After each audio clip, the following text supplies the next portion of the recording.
The universe tends toward chaos. But sometimes patterns emerge, like a flock of birds in flight. But how? How does a group of animals, or cells for that matter, work together in an organized way when no one's in charge? Like termites building skyscrapers out of mud, or fish schooling to avoid predators. It's called emergent behavior, order emerging from chaos. And you don't just see it in nature. Enter the Kilobot, a robot the size of a quarter developed by engineers at Harvard.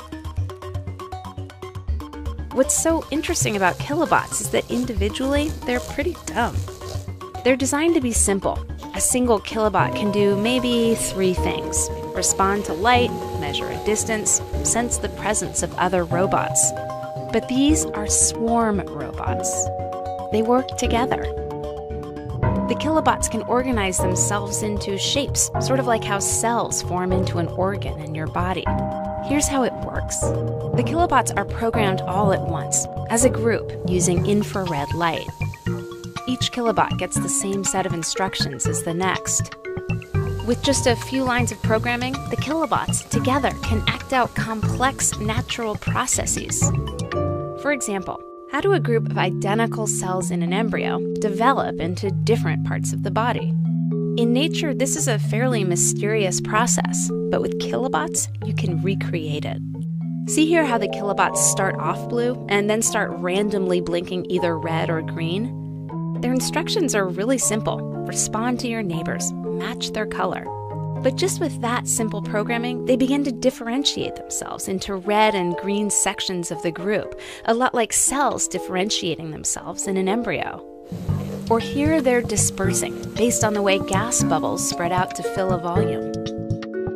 Here, a swarm of fireflies that start off blinking randomly and eventually begin to flash in unison. These Kilobots are mimicking the way bacteria find food. That light represents food. See how they're rotating and inching forward, slowly homing in? Programmers figured out how to make the Kilobots do this by watching bacteria search for food in a petri dish. But here's the thing. The researchers were then able to make a better program. They revised the software. They came up with a new, more efficient way of solving the problem. And that opens up a really tantalizing possibility, because our cells can be programmed too. With the right tools, you can actually go in and alter a cell's genetic code.